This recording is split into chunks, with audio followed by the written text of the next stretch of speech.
नमस्कार, city news में आप सभी का स्वागत है। मैं हूं जूही। आइए नजर डालते हैं आज की बड़ी खबरों पर। पुलिस ने फर्जी लूटकांड का किया खुलासा, 5 गिरफ्तार। सरंडा में नक्सल अभियान के दौरान आईईडी ब्लास्ट, 3 घायल। कैरेज कॉलोनी मुस्लिम बस्ती में आपसी रंजिश को लेकर अफजल और शाहरुख गुट के बीच जमकर मारपीट। अब खबरें विस्तार से। सरायकेला जिले के राजनगर पुलिस ने फर्जी लूटकांड का खुलासा करते हुए 5 जालसाजों को किया गिरफ्तार। राजनगर थाना पुलिस ने फर्जी लूटकांड का खुलासा करते हुए 5 शातिर जालसाजों को गिरफ्तार किया है। इनमें 3 भारत फाइनेंस के कलेक्शन एजेंट बताए जाते हैं। पुलिस की गिरफ्त में आए अपराधियों में निवारण प्रधान, वासुदेव महतो, सुदीप भगत, अरुण पुराण और विवेकानंद पात्र शामिल हैं। इनकी निशानदेही पर पुलिस ने इनके पास से बायोमेट्रिक डिवाइस, हाउसिंग सर्वेक्षण वितरण के फॉर्म, भारत फाइनेंस के स्टाफ का कलेक्शन शीट, जला हुआ टैब, चाकू, 2 मोटरसाइकिल, बायोमेट्रिक बैग, 2 टैब, 7,600 रुपए नगद बरामद किए हैं। एसपी मुकेश कुमार लुणायत ने एक प्रेस कॉन्फ्रेंस कर इसकी जानकारी दी। उन्होंने बताया कि पिछले साल सितंबर महीने से राजनगर थाना क्षेत्र में कलेक्शन एजेंट के साथ लूटकांड की घटना हो रही थी। 15 दिन के बाद एफआईआर दर्ज कराया जा रहा था। शक होने पर एसडीपीओ के नेतृत्व में एक एसआईटी का गठन किया गया। टीम में शामिल सर्किल इंस्पेक्टर और थानेदार ने तकनीकी और मानवीय साक्ष्य के आधार पर मामले का सनसनीखेज खुलासा किया है। उन्होंने बताया कि कंपनी का कलेक्शन एजेंट ही किराए पर अपराधियों को लोकेशन देता था और लूट की झूठी कहानी गढ़कर पुलिस के एफआईआर दर्ज करता था। उन्होंने बताया कि किराए के अपराधियों को 10-10 हज़ार रुपये इनके द्वारा दी जाती थी, बाकी के पैसे आपस में बांट लेते थे। उन्होंने बताया कि चूंकि कंपनी के कलेक्शन एजेंट निवारण प्रधान वासुदेव महतो और सुदीप भगत की इसमें संलिप्तता थी, इसलिए कांड का उद्भेदन नहीं हो पा रहा था। मगर एसआईटी ने काफ़ी अच्छे तरीके से अनुसंधान करते हुए न केवल कंपनी के कलेक्शन एजेंटों को गिरफ्तार करने में सफलता हासिल की, बल्कि कांड में शामिल पेशेवर अपराधियों को भी गिरफ्तार किया है। कुछ माह में राजनगर थाना अंतर्गत भारत फाइनेंस नामक कंपनी के कलेक्शन स्टाफ के साथ बराबर लूट और छिनतई की घटनाओं को अंजाम दिया जा रहा था, जिस संदर्भ में राजनगर थाना अंतर्गत अलग अलग माह में 3 एफआईआर भी दर्ज हुई थी। तो इन दर्ज एफआईआर के उद्भेदन और इसमें संलिप्त अपराधियों की गिरफ्तारी हेतु अनुमंडल पुलिस पदाधिकारी सरायकेला के नेतृत्व में एक छापामारी दल का गठन किया गया था, जिसमें सर्कल इंस्पेक्टर सरायकेला, थाना प्रभारी राजनगर और इन तीनों कांडों के अनुसंधानकर्ता शामिल थे। गठित टीम के द्वारा इन तीनों कांडों का उद्भेदन करते हुए इसमें संलिप्त 5 अपराध कर्मियों को गिरफ्तार किया गया है और उनकी निशानदेही पर इस घटना में प्रयुक्त 2 वाहन, जो छिनतई अलग अलग स्टाफ के साथ छिनतई किया हुआ बैग और बायोमेट्रिक डिवाइस, जो सैमसंग कंपनी का टैब है, एक टैब का जला हुआ टुकड़ा, एक छोटा चाकू और अन्य कई सामानों की बरामदगी हुई है। पूछताछ के क्रम में ये भी बात प्रकाश में आई है कि जो कलेक्शन एजेंट थे, इस कंपनी के जो कलेक्शन एजेंट थे, उन्हीं की संलिप्तता से इस लूट और छिनतई की घटनाओं को अंजाम दिया जा रहा था और जो लूट की राशि होती थी उसमें से 10,000 रुपया उनको भी दिया जाता था। इसमें कंपनी के स्वयं के स्टाफ ही शामिल थे, तो इस घटनाओं का उद्भेदन करना थोड़ा निश्चित चैलेंजिंग था। आप देखेंगे तो इसमें जो सबसे पुराना केस है, जो आज से करीब 7 महीना पहले का है, 4 सितंबर की घटना है, तो इसमें थाना प्रभारी राजनगर के द्वारा महत्वपूर्ण भूमिका निभाई गई है और इस टीम के जितने भी सदस्य हैं उन सबको 1-1 सेवांक। सरंडा के बीहड़ में नक्सल अभियान के दौरान आईईडी ब्लास्ट, 3 जवान घायल, हेलीकॉप्टर से भेजे गए रांची। चाईबासा पश्चिमी सिंहभूम जिले के सरंडा बीहड़ में नक्सली के खिलाफ चलाए जा रहे सर्च ऑपरेशन के दौरान छोटा नगर थाना के बलिबा के समीप जंगल में सुबह नक्सलियों के द्वारा जवानों को नुकसान पहुंचाने को लेकर पूर्व के दिनों में लगाए गए आईडी ब्लास्ट हो गया। इस ब्लास्ट में सीआरपीएफ के 3 जवानों को घायल होने की भी सूचना मिली। घायल जवानों को बेहतर इलाज के लिए रांची भेजने के लिए हेलीकॉप्टर भी मंगवाया गया है। पुलिस अधीक्षक आशुतोष शेखर ने घटना की पुष्टि की। जमशेदपुर में अपराधी बेलगाम हैं, जहां इन्हें पुलिस का खौफ रत्ती भर भी नहीं है। फिल्मी अंदाज में जहां तहां अपराधी हत्या, लूट, गोली चालन जैसी घटनाओं को अंजाम दे रहे हैं। ताजा घटना बरवा माइंस थाना क्षेत्र का है, जहां मंगलवार देर रात कैरेज कॉलोनी मुस्लिम बस्ती में आपसी रंजिश और वर्चस्व को लेकर अफजल और शाहरुख गुट के बीच जमकर मारपीट हुई। इस दौरान बस्ती में तोड़ फोड़ फायरिंग की घटना भी हुई। हरवे हथियार से लैश होकर दोनों ही गुटों ने एक दूसरे पर जानलेवा हमला किया। अफजल और उसके परिजनों ने चाकू और चापड़ से शाहरुख, गुलाम, शाजिद समेत 6 लोगों पर हमला कर दिया। धक्का मुक्की में गर्भवती महिला कुसुम बीवी और उसकी मां समेत 3 महिलाएं घायल हो गई। वहीं अफजल को उसके विरोधियों ने मुंह में गोली मार दी, उसके घर में तोड़फोड़ कर दी, वाहन को क्षतिग्रस्त कर दिया। लगभग 1 घंटे तक कैरेज कॉलोनी मुस्लिम बस्ती रणभूमि में तब्दील रहा। करीब 1 घंटे बाद बरामगंज थाना की पुलिस मौके पर पहुंची, तब तक अपराधी भूमिगत हो चुके थे। इस बीच गोली लगने से घायल अफजल को टीएमएच में भर्ती कराया गया, जबकि चापड़ के हमले में घायल शाहरुख और गुलाम को एमजीएम अस्पताल में भर्ती कराया गया है। पुलिस ने घटनास्थल से 7 राउंड गोलियों के खोखे बरामद किए हैं। बताया जा रहा है कि 10 राउंड से ज़्यादा गोलियां चली हैं। बता दें कि अफजल एक पुराना हिस्ट्री शीटर अपराधी है और हत्या के मामले में जेल भी जा चुका है। सूत्रों की माने तो अफजल और शाहरुख के बीच पुरानी रंजिश है। इलाके में नशे के कारोबार पर वर्चस्व को लेकर दोनों गुटों के बीच अक्सर झड़प होते रहे हैं। यह घटना भी उसी कड़ी का हिस्सा है। प्रत्यक्षदर्शियों के माने तो दोनों ही गुटों के हमलावर इतने बेकाबू थे कि थाना पहुंचने पर भी वहां हथियारों का प्रदर्शन किया गया। ठीक 11 बजे हम लोग आपके घर से हम लोग निकले तो रंगदारी में रहता है, हम लोग क्या क्या बॉन्ड बेचता है अफजल। तो अफजल को रंगदारी में आके चौक के सामने बोला था हम ये कर देंगे, वो कर देंगे, ऐसा कर देंगे, वैसा कर देंगे। तो सब हल्ला चिल्ला सुन के सब बाहर निकला। तो उसी में वैसा किया ना, तो घर घुस के डायरेक्ट गन निकाल के फायरिंग करना स्टार्ट कर दिया। 5 फायरिंग किया अफजल और तो छोटा भाई गन छीन के 3 फायरिंग किया। और आपका ये जो लगा हुआ है गुलाम नाम का, उसको उसका माँ मारी यहाँ पर ही एक चापर। और मेरा भाई है उसको मारा आपका एक फूल वाला है, क्या नाम है उनका? क्या नाम है दोनों का? रज्जाक नाम है। क्या नाम? ये जो एडमिट है, एक तो का नाम गुलाम गौस है, एक तो का शाहरुख नाम है। ये क्यों करता है लोग बस्ती में इस तरह का? क्या करता है नहीं पता उन्हें क्या क्या बेचता भी है। कितना गोली चला होगा? 8 गोली चला है। 8 गोली में 5 गोली। कितने लोग थे वो लोग? वो लोग आपके मिनिमम 8 से 10 लड़का, ज़्यादा ही थे। सिर्फ आप ही घर पर टारगेट किया है कि पूरा बस्ती? वो लोग प्लानिंग करके किया है सर। जैसे मतलब हम लोग जैसे घुसे ना, सब भाग गया, घर का जितना जन था सब भाग गया, मार किया, सब भाग गया। 2 आदमी को लगा चापड़? हाँ, और एक तो को लगा था, वो भाई है मतलब उसको ज़्यादा नहीं लगा। गोली का हवाई फायरिंग कर रहा था लोग? नहीं, सीधा मार रहा था, लगा नहीं किसी को? नहीं किसी को नहीं। आपका क्या नाम है? मेरा नाम MD लियाकत है। कहाँ रहता है अपना? कैरेज कॉलोनी मुस्लिम बस्ती बरामगंज। उनके घर से अफजल भाई के घर से निकल रहे थे खाना खाने के लिए। सब होटल है, सब चीज ले आया था। एक जन आया, एक झाप पहले मेरे को चलाया, एक जन फिर पिस्टल से हटाया। जब पिस्टल से हटाया ऐसे करके हटाए हम हाथ, तो मेरा पीछे से एक चाइनीज चापड़ चलाया। फिर उसको देख के टाइम मतलब 3 जन मिल के ना मेरे को चाइनीज चापड़ ऊपर चलाया, चटावट। हम जैसे तैसे वहाँ से निकले। थाना में कोई नहीं था, वहाँ से जैसे तैसे करके निकले हम। कितने लोग आपके घायल? मेरे पास जब आए तब 3 लोग थे। फिर इनका घर तरफ हम भागे, तब वहाँ पर मतलब उन लोगों का पूरा परिवार जैसे था, पूरा खानदान। 30 से 35 रन गोली चला वहाँ पर। 3 जन मेरा पिस्टल वहाँ पर उन लोगों का पास था। आपके परिवार से कितने लोग घायल हैं यहाँ से? मेरे परिवार से यहाँ कितने? आप लोग कितने लोग घायल हैं? इसका परिवार, मम्मी को भी इधर लगा है। कितने लोग घायल हैं?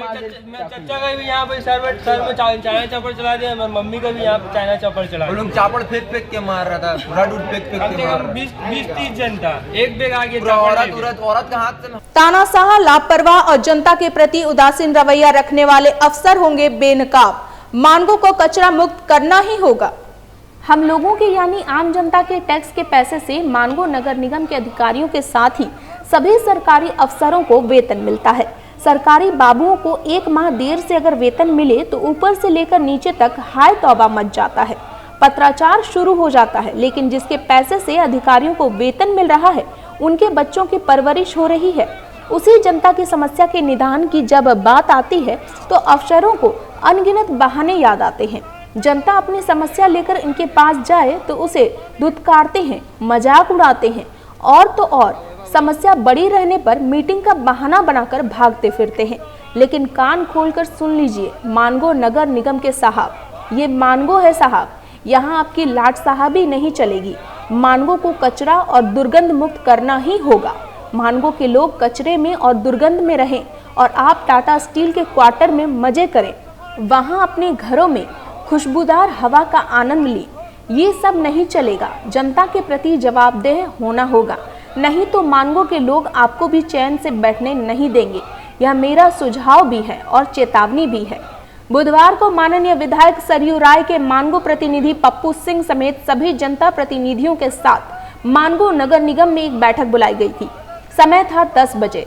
तय समय पर सभी प्रतिनिधि पहुंच गए, लेकिन मानगो नगर निगम के अधिकारी कृष्ण कुमार व अन्य सभी अधिकारी गायब थे। करीब 1 घंटा तक इंतजार किया, फोन किया गया, लेकिन साहब ने फोन रिसीव नहीं किया। ना ही पूर्व में यह सूचना दी गई कि नहीं उपस्थित हो पाएंगे और ना ही ये समझे कि फोन उठाकर अपनी व्यस्तता की जानकारी दे दें।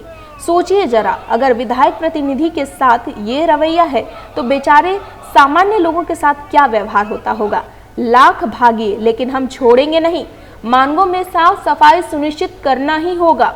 कचरे का उठाव से लेकर उसके निस्तारण तक ये आंदोलन जारी रहेगा। साथियों, अगर आपको लगता है कि सरकारी बाबुओं के खिलाफ मेरा कदम सही है तो कृपया मेरा साथ दीजिए, हमसे जुड़िए। हम बता देंगे कि ये मानगो है साहब, यहाँ तानाशाही नहीं चलेगी। सरायकेला जिले के कपाली नगर परिषद क्षेत्र के लोगों के लिए खुशखबरी है। आपको बता दें कि कपाली नगर परिषद क्षेत्र में जर्जर सड़क पर बह रहे नाली के गंदे पानी से लोग काफी परेशान थे। रमजान के पाक महीने में भी लोगों को नाले के गंदे पानी से होकर गुजरना पड़ता था। इस खबर को मीडिया ने प्रमुखता से दिखाया था। इसके बाद कपाली नगर परिषद द्वारा बुधवार से जर्जर सड़क और सड़क पर बह रहे नाली के गंदे पानी के निकासी की व्यवस्था की जाएगी। इस संबंध में जानकारी देते हुए कपाली नगर परिषद के सुपरवाइजर मोहम्मद शेफ अंसारी ने बताया कि वार्ड संख्या 10 और 13 के बीच में अशरफी मस्जिद के समीप नाले का गंदा पानी सड़क पर बह रहा था, जिससे आने जाने वाले बच्चों को और नमाजियों को परेशानियों का सामना करना पड़ रहा था। जैसे ही इसकी सूचना मिली, नगर परिषद के प्रशासक ने त्वरित कार्रवाई करते हुए सफाई कर्मियों को लगाया है। 24 घंटे के अंदर इसका समाधान कर दिया जाएगा और क्षेत्र में जहां जहां भी नाली की समस्या है उसे भी दूर किया जाएगा। देखिए, ये वार्ड संख्या 13 और 10 के बीच में अशरफी मस्जिद के पीछे में नाली का गंदा पानी सड़क के बीच में आ गया था, जिससे आने जाने लोगों को काफ़ी परेशानी का सामना करना पड़ रहा था। इसके संदर्भ में स्थानीय जनप्रतिनिधि द्वारा शिकायत किया गया था कार्यालय में, तो प्रशासक कपाली नगर परिषद के आदेशानुसार स्थल का निरीक्षण किया गया और इसको तत्काल प्रभाव से इसको अभी पानी का निकासी के लिए सफाई कर्मी को लगाया गया है और इसका कल समाधान कर दिया जाएगा। पोटका थाना परिसर में भूमि विवाद समाधान दिवस पर शिविर लगाया गया, जिसमें कई लोगों ने अपनी भूमि विवाद से संबंधित मामले को लेकर पहुंचे। भूमि विवाद समाधान दिवस पर पोटका थाना परिसर में शिविर लगाया गया, जहां भूमि विवाद से संबंधित कई मामले आए। वहीं शिविर में पोटका अंचल अधिकारी निकिता बाला मौजूद रही। उपस्थित कर्मचारियों एवं अमीन की उपस्थिति में चर्चा की गई, साथ ही साथ समाधान का प्रयास किया गया। वहीं पूर्व के कोवाली थाने में लगे शिविर में 6 आवेदन प्राप्त हुए थे, जिसमें 4 आवेदनों का निष्पादन कर दिया गया। वहीं अंचल अधिकारियों ने कहा कि जितने भी मामले हैं सभी मामलों का ऑन द स्पॉट समाधान का प्रयास किया जा रहा है। जो नहीं हो पा रहा है उसे अगले शिविर में समाधान का प्रयास किया जाएगा। आया है, एक भू वापसी का मामला है, पुराना मामला है, तो दूसरे पक्ष आज पहुँचे नहीं है। जब तक दूसरा पक्ष नहीं आएगा इस पर कुछ बताया नहीं जा सकता है। एक पूर्व का लंबित मामला थाने में पहले से लंबित है, जिसमें हम लोग रिपोर्ट प्रतिवेदित कर चुके हैं, तो वही रिपोर्ट अभी हम लोग थाना में उसको उपलब्ध करा रहे हैं, जिसके बाद वो यहाँ से डिस्पोज हो जाएगा। तो अभी कुल 2 ही मामले आए हैं और थाना में 6 मामले थे टोटल, उसमें से करीब 4 का निष्पादन हो चुका है, 2 ही बचे। बक्सर से टाटा आ रही ट्रेन के जनरल बोगी में लगी आग, मची अफरा तफरी। बक्सर से चलकर टाटा आ रही ट्रेन संख्या 18184 जनरल बोगी में मंगलवार की दोपहर अचानक आग लग गई। आग लगते ही भागाभागी मच गई। किसी तरह बोगी का चेन पुलिंग कर जनरल बोगी के यात्री बाहर निकले। इस दौरान अफरा तफरी मच गई। सूचना पाकर रेलवे की टीम मौके पर पहुंची, लेकिन आग पर काबू पाने में काफी मशक्कतों का सामना करना पड़ा। मिली जानकारी के मुताबिक बक्सर टाटा ट्रेन बक्सर से दोपहर 3:55 पर खुली। इसके बाद यह ट्रेन पुरुलिया रुकने वाली थी, लेकिन पुरुलिया के पहले छर्रा स्टेशन से कुछ दूरी पर अचानक जनरल बोगी में आग की लपटें उठने लगी, जिसके बाद लोग वहां से भागकर दूसरी बोगी में जाने लगे। बगल के बोगी में लोगों की भीड़ चल गई, लेकिन तब तक लोगों ने चेन पुलिंग कर ट्रेन को रोका। फिर लोग बाहर निकले। लोगों ने तत्काल ड्राइवर को सूचना दी, जिसके बाद ट्रेन के ड्राइवर ने संबंधित लोगों को जानकारी दी, जिसके बाद आग पर काबू पाने की कोशिश शुरू की गई। आग से अफरा तफरी मच गई।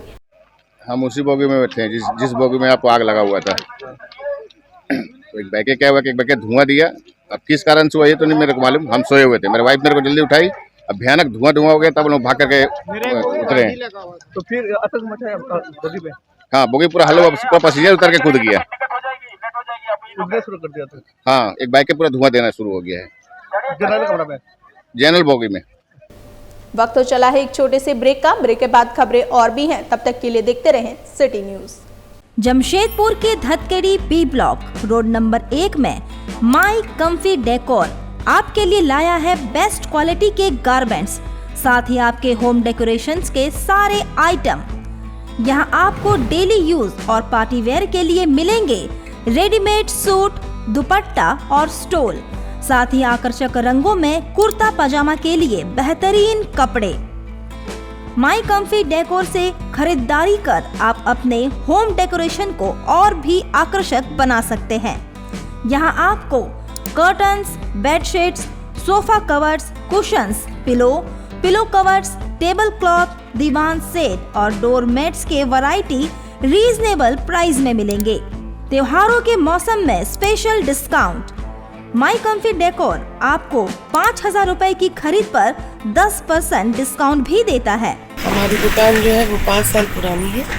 हम यहाँ जो है 5 साल से आप लोगों की खिदमत में हैं और यहाँ हमारे पास जो है लेडीज़ आइटम बहुत सारे हैं। कुर्ते का भी अभी ईद का त्यौहार आने वाला है।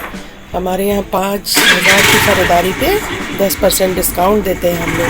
हमारी बहुत सारी चीज़ें, हमारे स्टाफ सारे जितने भी हैं वो सब जो है लेडीज़ हैं।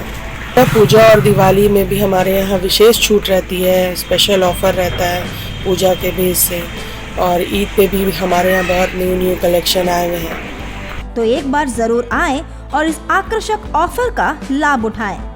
हमारा पता Dhatkidih B block road number 1 bank of India के बगल में, धतकेड़ी, जमशेदपुर।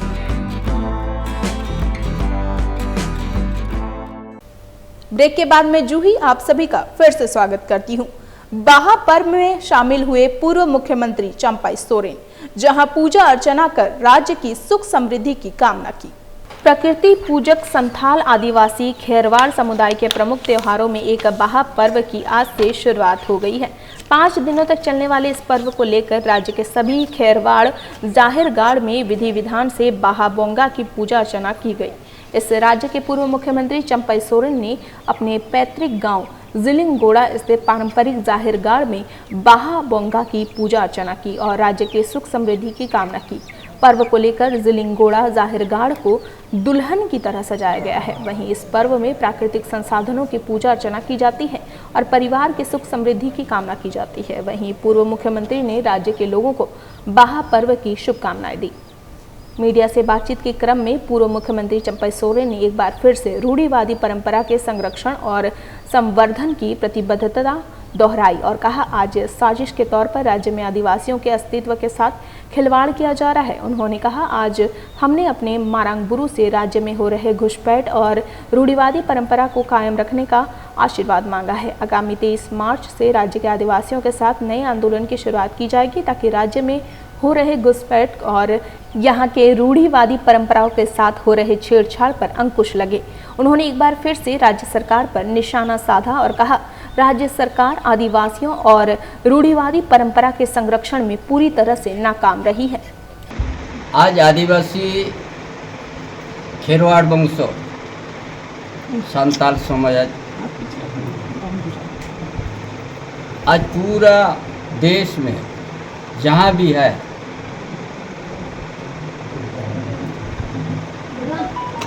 आज ये महीना ये 5 दिन में बाहा पोंगा हर जाहिरगाड़ में होगा। ये आदिवासी, ये संताल समाज का ये बहुत बड़ा पवित्र पर्व है। घर द्वार से लेके जाहिरगाड़ तक गांव साफ सफाई से लेकर साफ खुशी आदिवासी के साथ हम लोग आते हैं। जिला दंडाधिकारी सह उपायुक्त के निर्देशानुसार उप विकास आयुक्त की अध्यक्षता में हुई जिला गुणवत्ता आश्वासन समिति की बैठक। संभरनालय सभागार जमशेदपुर में जिला दंडाधिकारी सह उपायुक्त अनन्या मित्तल के निर्देशानुसार जिला गुणवत्ता आश्वासन समिति की बैठक आयोजित की गई। उप विकास आयुक्त अनिकेत सचान की अध्यक्षता में आहूत बैठक में पूर्व में दिए गए दिशा निर्देशों के अनुपालन पर चर्चा की गई। परिवार नियोजन कार्यक्रम अंतर्गत 3 लाभुकों ने असफल बंध्याकरण के मुआवजे हेतु आवेदन दिया था। जांच उपरांत यह निष्कर्ष निकाला गया कि यह मामला ही असफल बंध्याकरण का है। संबंधित आवेदक को असफल बंध्याकरण के मुआवजे हेतु समिति द्वारा अनुशंसा की गई। जिला अंतर्गत सभी सरकारी स्वास्थ्य केंद्रों का कायाकल्प एवं NQAS मूल्यांकन की समीक्षा की गई एवं जिन स्वास्थ्य केंद्रीय का प्रदर्शन संतोषजनक नहीं पाया गया उनमें आवश्यक सुधार लाने का निर्देश दिया गया। डुमुरिया प्रखंड अंतर्गत बाड़ास्ती आयुष्मान आरोग्य मंदिर में प्रसूता महिलाओं के लिए प्रतीक्षालय बनाया गया, लेकिन उनके भोजन के लिए कोई अलग से प्रावधान नहीं है। समिति द्वारा सुझाव दिया गया कि आयुष्मान योजना अंतर्गत अर्जित राशि से व्यवस्था की जा सकती है। बैठक में जिला अंतर्गत सभी सरकारी संस्थानों का फायर ऑडिट एवं प्रशिक्षण देने का निर्देश फायर स्टेशन ऑफिसर गोलमुरी को दिया गया। स्वास्थ्य संस्थानों के CTO एवं ऑथराइजेशन के ऑनलाइन आवेदन हेतु प्रशिक्षण कार्यक्रम आयोजित हेतु निर्देशित किया गया। बैठक में सिविल सर्जन डॉक्टर शाहिर पाल, ACMO व अन्य संबंधित पदाधिकारी उपस्थित थे। बरवा माइंस में पाइपलाइन फटने से सड़क पर बह रहा पानी, राहगीर परेशान, शिकायत के बाद भी नहीं हुआ समाधान। जमशेदपुर के बर्मा माइंस थाना के समीप टाटा स्टील UISL का पाइप फटने से सड़क पर हजारों लीटर पानी बर्बाद हो गया। वहीं पूरा सड़क पानी से लबालब भरा हुआ है, जिससे आने जाने वाले राहगीरों को काफी परेशानियों का सामना करना पड़ रहा है। ऐसा करीब 10 दिनों पूर्व से हो रहा है, जिससे क्षेत्र में हजारों लीटर पानी रोज बर्बाद हो रहा है। स्थानीय निवासी जितेंद्र कुमार शाह ने बताया कि टाटा स्टील UISL के पदाधिकारी आते हैं, फोटो लेते हैं और चले जाते हैं। इस विषय पर शिकायत के बाद भी कोई कार्रवाई नहीं हो रही है। उन्होंने बताया कि पानी पाइपलाइन फट जाने के कारण राहगीरों को आवागमन में कठिनाइयां हो रही हैं। पानी के बहाव के कारण फल का ठेला लगाने वालों को भी घोर परेशानी हो रही है। झारखंड का राजकीय फूल पलास जंगलों में बिखेर रहा है खूबसूरती, साथ ही लोगों को अपनी ओर कर रहा आकर्षित। पूर्वी सिंहभूम जिले के ग्रामीण क्षेत्रों के जंगलों में पलास की लाल रंग की फूल इन दिनों काफी सुंदर देखने को मिल रही है, जो लोगों को अपनी ओर आकर्षित कर रही है। होली आने का संकेत भी यह फूल देती है। इस फूल से रंग भी बनाया जाता है, साथ ही इस फूल से कई प्रकार की औषधि भी बनाई जाती है, जो मरीजों के लिए वरदान है। वहीं पलास फूल को झारखंड का राजकीय फूल का दर्जा भी दिया गया है। जंगल की रक्षा करने वाले मैथिसन सरदार ने कहा कि पलास की फूल ग्रामीण क्षेत्र के जंगल में इन दिनों काफी सुंदर लगता है। लाल रंग के फूल लोगों को अपनी ओर आकर्षित करता है। इस फूल से कई प्रकार की औषधियां भी बनाई जाती हैं। पलास का फूल कई किस्म का काम आता है। पलास जो है ना जंगल में बहुत ही